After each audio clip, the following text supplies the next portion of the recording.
does age really matter? Does it really matter? Now, I got a response here from Mayor. If you are cheese, yes, it does. Yeah. If you're wine, yes, it does. But what if you're milk? What if you're milk? Yes, it does. It really matters. Probably more than anything. All right, now Mayor says, no, wag lang lolo and teenager. But Freddie Aguilar. I knew you were gonna say that. We're gonna go there. Hey, but I see a lot of that now. But for Freddie Aguilar, how old is the girl? Is she under 18? They got married. She was 17 when they got married. Okay, that becomes a legal issue, I think, more than anything. But I think they were able to get consent or something from the parents. They got consent from the parents, but the Catholic Church did not allow it, which is why Freddie had to switch religions to get married. Was Freddie married before? I forget the history. I think, yeah, he was. He was. So I don't think the church really. I mean, did he get annulled or? I don't know. I don't know. Anyway, we're talking about age. Let's not get too deep into the whole thing. Yeah. Well, you shared a little bit earlier about how it did eventually start to matter at one point, right? Because you started to feel a little bit of a friction that you probably wouldn't have felt with somebody who was a little bit older, a little bit further down the road. Right. You're talking about insecurities and jealousies. Yes. That, I mean, but then once again, I mean, if you just joined us and you missed the first part of this, I don't think we should be pegging it to a number, but more of an attitude, more of a character. And hey, look, I've known some very mature 20-year-olds and very immature 40-year-olds. So that's why I think age is just a number and it doesn't matter, because it really does matter the kind of person you are, what you've been through in life, because everyone's got a different journey and everyone matures differently. Okay, I got to ask you this one. When is it time for you to be considered when you're into, there are a lot of guys who are into, of course, younger women. Now, when does that line cross of being a dirty old man? Because there's a lot of them now. Right? There's a saying about, you're only as young as the woman you feel. Right. I'm not going to expound on that. Okay, I was going to say, take a while. When do you cross that line? Yeah. Because I during the weekends I'm in the clubs. If you're George Clooney, would you? I mean, if you look like George Clooney or even Sean Connery when he was like in his deep 60s and stuff. I mean, I think there were 20-year-olds that would be throwing themselves at him still very willingly and got nothing to do with Sugar Daddy, but because he's just he's George Clooney. Yeah. So once again, where do you draw that line? That's very difficult, because I don't think it's an actual age thing. I think once again it really depends. If it's consensual. Consensual. Okay. Now,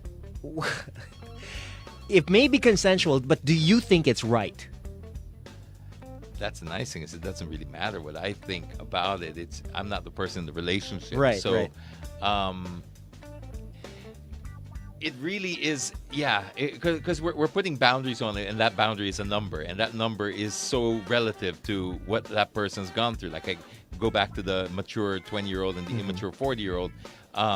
If you don't mature well, then you're just going to be incompatible with it. It comes down to consent.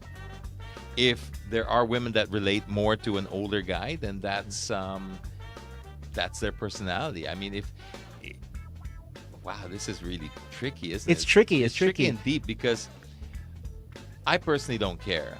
But obviously, I'm not going to be a hypocrite. If I see an older 65, 70-year-old man and 20s, 19 something, I mean, it will cross your mind. That Exactly. There's something going on there. But then you look at the...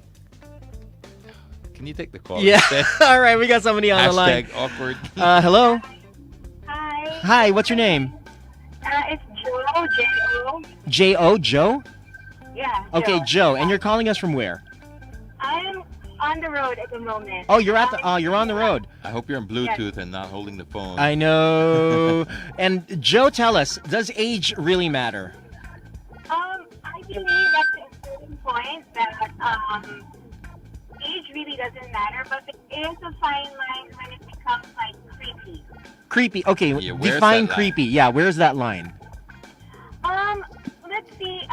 If you you know, guy Don McLean, the guy who sang American Pie. Oh, yeah. Possibly like dating a girl who's like 24. That is kind of creepy to me already. Oh, okay, How yeah, old's I the do guy? How old's agree. the guy? The guy's in his almost 60s, if I'm not mistaken. Uh-huh. And then the girl's like, she was in her 20s, is that right? I think he's in his 70s, if I'm not. Oh, 70s, but sorry. Yeah, and she's like 24. And, okay, now, how about you, Joe? Have you ever dated somebody significantly older than you? Yes, I have. I'm in my 30s now, and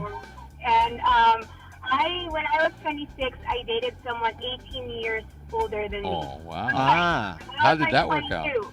Sorry, yeah. So he was like nearly 40, and I was like 22. How did that work out? I was young. It wasn't something that I was going to be like serious about. How long did it go for? About 6 months.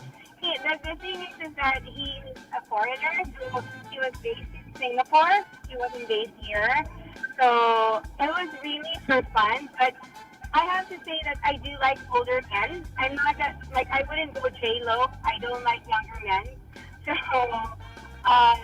I would tend to be with an older man than a younger guy. But to the extent that if Hugh Hefner was still alive at the moment, I wouldn't go for him anymore. There's an age limit. So, like, I'm in my 40s. The oldest that I probably dated is like 60, something like that. Interesting. This is really interesting, coming from a woman who, based on experience. And then, but okay, given the choice, do you see yourself being with somebody significantly older than you on a serious note? I mean, okay. First of all, are you committed right now? Are you in a relationship right now? Yes, I am. I am in a relationship right and now. how old?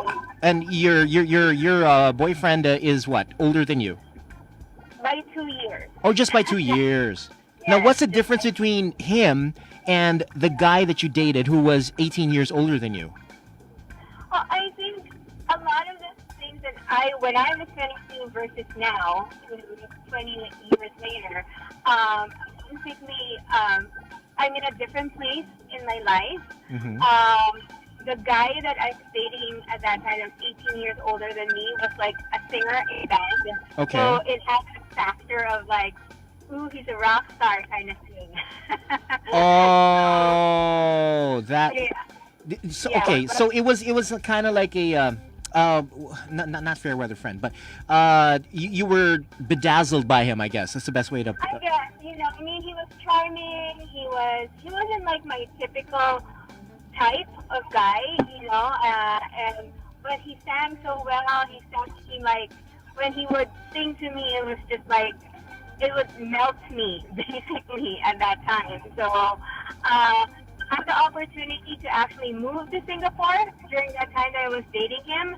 And then I realized that I wasn't moving there for me. I was moving there for him. And Singapore is very small. What if we didn't work out, So I decided against moving to Singapore, and I just stayed here. And, I had more, haven't seen him since the 90s, but once in a while I see him on Facebook. He's still with the same band. And he still looks smooth as ever, but yeah, that's it. Kinikilig. Joe, thank you so. What? He does sing well. I mean, he really sings well. I mean, he does like the most the best like Boys to Men songs and everything like that. So that's what got you. Yeah, that's what got me. All right, now Joe, thank you so much for giving us a call and sharing us your thoughts. Yeah, all right. Thanks, guys. All Have right. a great morning. You too, and be safe on the road. Thanks, Joe. Thank you. All right. Bye. Bye. And you guys can do the same. 638-1035. That is, of course, our telephone line. And you can also participate through Viber at 0998-047-2918 and Facebook.com/1035KLITE, Twitter and Instagram at 1035KLITE. Now, moving into the incredible traffic that we just experienced. Oh my goodness, James, that was Did you insane. get caught? Did you get caught? Unfortunately, no. Fortunately, no. I as much as possible, I tried to stay within the Makati area, but unfortunately, my family members, they were caught in that. And what was the deal with that? Well, there was, obviously it was the state visit that pretty much caused that. But you know, I talked about this online on my Facebook page, and it's very difficult to have a conversation nowadays, a rational, sober, civil conversation. Oh yeah. When in fact, for me, it was never political. It was just a simple post about this is cause and effect. The post is a cause and effect. The people in the Skyway, there was a viral post from a guy called Rex Verona, I think he was. Okay. Just a private citizen that, posted on his personal page, the people walking on the Skyway with their luggage because they had closed the Skyway for the state visit and it wasn't announced. And then, of course, it backed traffic up horrendously. And some people were saying they missed their flights, and the traffic was horrendous. And the sad part is it became a political argument when it shouldn't have been. It should be more of a logistical argument than a political argument. And that was pretty much the main cause of that. It was not, people weren't so much offended by the fact that we had to close down certain roads for a state visit, because when our president travels, the same is expected of the host country. Then let's not even go into the argument of whether it should be in Clark or Subic, because that's a different argument and should be had another time, because it was held in Manila. So let's just deal with the tangibles. It was held in Manila. What could have been done better? And once again, this shouldn't be a political issue. This should just be a logistical issue. And there were two arguments there. When I posted it, there were a lot of diehards that were saying, "Oh, well, what can you expect? This is a Chinese head of state and whatever, and we have to take care of. If anything happened to him, it'll be on us." It's the announcement that people were upset about. Right. Why didn't you announce it? And they were saying, well, if you announce it, it's a security breach. So that's why they didn't announce it. But these guys were speculating. They didn't know for sure. They were just speculating. The people who were caught in traffic obviously had a different opinion. They were like saying, the whole point of an announcement is so that you can avoid the area. Exactly. Give us a choice. Exactly. If you're going to say that we're going to announce, but we're not going to announce where he's really going to go, that's just another fancy word for fake news. And you can't if you're going to do that, and if you're going to stick with, say, we are not going to announce for safety reasons, I think we can all respect that. But can you announce that you're not going to announce? Exactly. Okay, just at least announce that. Yes. Just say we are not going to announce what roads he's going to go on, but therefore you have to make other adjustments like no classes, no work. Because you cannot expect people to just roll the dice and think, am I going to be caught in 30 minutes or 3-hour traffic? Exactly. That is unfair. And once again, this is not a political issue. Anyone that tries to make it a political issue, that's wrong, okay? It has got to do with it's a functioning city. It's a very congested city. You have one hiccup in this place, and the amplification of that and the ripple effect can be tragic. They said, they will close the Skyway for 15 minutes. Science has proven over and over again. You close it 15 minutes. At that point, 5 kilometers down the road, that is not a 15-minute stop. Exactly. That is 2 hours. Exactly. Okay, that is how traffic works. Okay, so a lot of people saying, magtiis ka na lang, you can do this, you can do that. All right. How democracy works is you're allowed to feel a certain way, and the way you feel, and you're allowed to express that. That's what people were doing. They were saying, I was caught in traffic, I didn't like it. So let us know if you were caught in traffic. What was your horror story? Once again, this is not an argument or question about whether or not the Chinese president deserved that or not. Right. That's not the topic. The topic is, should they have announced it and done a better job in coordination? And we're saying this constructively for next time, because I'm sure this is not going to be the last state visit we get from any head of state. What can we have done differently? Personally, I still think we should be doing it in Clark or Subic. I don't see what the main attraction is of holding it in Manila. I don't see, unless I'm missing something quite vital, and maybe you can share that with us. I really think that maybe it's time that we start looking outside of Metro Manila. Right. And the thing is, now, again, for the people who did get caught in that horrendous traffic jam, you can get in touch with us, 638-1035, facebook.com/1035KLITE, Twitter and Instagram @1035KLITE. Now, my brother-in-law was actually stuck in Bikutan for 3 hours. Is that on the Skyway or? Yes, that's entering the Skyway. Because of that. Yes, closure? because of that. 3 You hours. see, that was a 15-minute closure, apparently, supposedly. That's what we were told. I don't know if that's true or not. By the way, they did come up with the announcement after saying that it was unannounced. So there was an announcement that was unannounced. Oh my goodness. And then the MMDA said that was the PSG's call. And then 20 minutes later, the PSG came up with another article said the PSG said it's the MMDA's call. So, I mean, obviously, I think what's clear here is there was a breakdown in coordination and communication. Right. And once again, this is not to rant. We're trying to use this constructively. What can we learn from this? Coordination and communication has to be better. Okay, now I'm comparing this situation to what other administrations from other countries would do.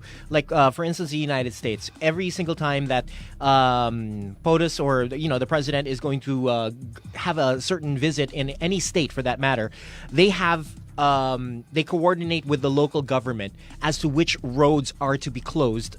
Where the security areas are going to be. Now, why can't we do something like that here in? Well, supposedly we did. Okay. I mean, supposedly we did. We came up with, when I say we, the government came up with an announcement of, certain roads in Manila that were closed, and then eventually BGC had to come up with their announcement of what roads would be closed and etc. Right? So, that's what people relied on. And that's why it infuriated people in the Skyway, is because it wasn't announced. There were other announcements, which threw everybody off. It's like, so people had the choice to stay away from those areas and reschedule their days and whatever. But the Skyway, which wasn't announced, wreaked havoc. Yes, so they can coordinate. Now, a lot of people are saying the whole point of, if you announce it, it's a security breach, because then you'll know where he is. Then, if you're going to do that, like I said, go back to announcing that there won't be an announcement, but then you have to cancel school and you have to cancel work. You cannot expect people to just, that's not how it works. As you said, rolling the dice. You cannot just, not in a city of 20 million people, and that's what our daytime population is now when you factor in everybody that comes in. In fact, they say it's a little bit more than 20 million. Precisely. You cannot play games like that because it's just too much. And then you can't also use the argument that it's unannounced for security reasons, because you announced where the golf game was, you announced where he was staying in Shangri-La BGC. So, those are also contradictory. You know where he's going to be, you know where he's going to be doing the speeches and stuff. So, announcing where he's not going to be on one road is not going to help, Oh my goodness. So I would still want to look at, I'm not professing to be the expert here, but I would still like to look at the reasons for and against doing these types of events in Clark or Subic.